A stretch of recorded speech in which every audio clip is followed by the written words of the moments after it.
Hey guys, welcome to the video, Simon the Watch Guy. I just want to cover my daily driver. This is the Rolex Oyster Perpetual 41mm in green. I have done a review on the channel of the 36mm in candy pink. So I can do a review of this one if anyone cares to see that. But this video, I just want to touch really on the AD. The AD experience, for those of you who don't know, when you purchase a Rolex, it's not just a case of buying online. Rolex don't have their own sort of outlet, if you will. At least not for brand new watches. They do some sort of pre-owned, but we won't go into that just now. So in order to get one of these, you'll have heard of the famous kind of waiting lists. Now, I totally vehemently disagree with the waiting list and the concept of them. The waiting list should more appropriately be referred to as a preferred client list. These watches are not cheap. You know, these are generally the kind of watches you'll celebrate some sort of significant life event with, whether you get a promotion at work, whether you get married, or maybe you are just, a hardcore kind of watch collector. Maybe you're buying these for the history. In any event, in order to get a Rolex, you will generally have to sit down at an AD and you'll have to talk to a representative. So I did just this, and I told them, I kind of stopped short at telling them, for the past 4 or 5 years, I've had a YouTube channel where I sort of discuss watches.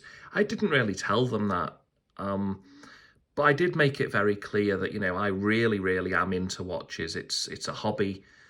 I'm not, I made it obvious that I'm not trying to pick one of these up and sell it, and the most frustrating thing was, I think it's hard for them to kind of trust you and take your word for it, because I'm sure everyone goes in and says the same thing.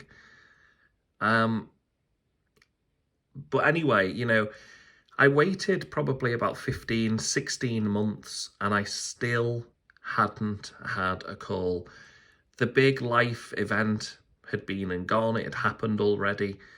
And so I just kind of thought to myself, look, this just isn't happening. It's just not going to work, is it? What do I do? Do I wait another 16 months? How long is a piece of string? And so I looked online, I spoken to other collectors, and a lot of people told me that, hey, unless you go into that store and spend a couple of thousand on a Tudor or maybe, some other brand, maybe some jewellery, you're not gonna get the call. It's just not gonna happen, at least in the specific store I went to. And so I thought to myself, okay, well, if that's the case, I don't want to buy a Tudor. I've got no interest in buying a Tudor. I like Tudor watches. I would happily wear one. But it's not, I came in to buy this. I came in to buy this watch. I don't want to purchase other things that basically make me eligible to buy this.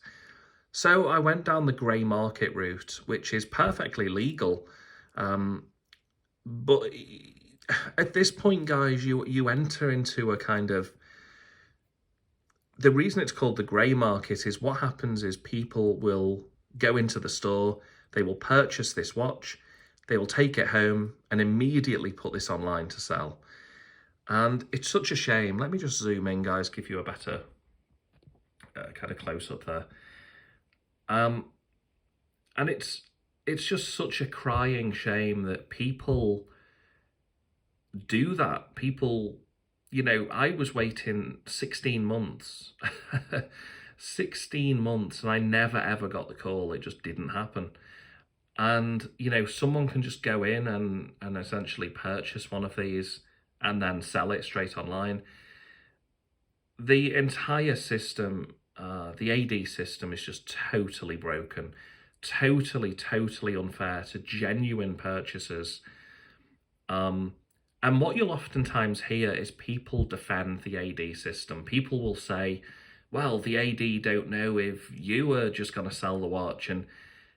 But people are doing that already. You know, all you have to do is look on eBay, look on Chrono24. As soon as a new month hits, so I was following for the 16 months since I got on the preferred client list. I was looking on eBay and Chrono24 for those 16 months. And every single month I would see a brand new green Rolex and it would say January 2022, February, you know, it was kind of hilarious. Every single month without fail, I think going back earlier than that as well, 2021. October 2021, October, you know, because these watches have been out since 2020. But every single month, eBay, Chrono24 would be just full of these watches. Now, the resellers were taking advantage of this, and it's just all a big giant mess. But I did, unfortunately, like I said, I waited 16 months, and the life event had been and gone. So I ended up purchasing one of these, and accuracy is within 0.8 seconds a day when it's on wrist, and off wrist it's about 1.1 second a day. 70-hour power reserve. Like I say, I can review this if anyone is interested. I have reviewed the Oyster Perpetual on my channel. What do I think of it? I think it's an incredible watch. I truly, truly do. I absolutely adore it. I wear it every day. If I just take the bracelet, best bracelet I've ever worn, by the way. I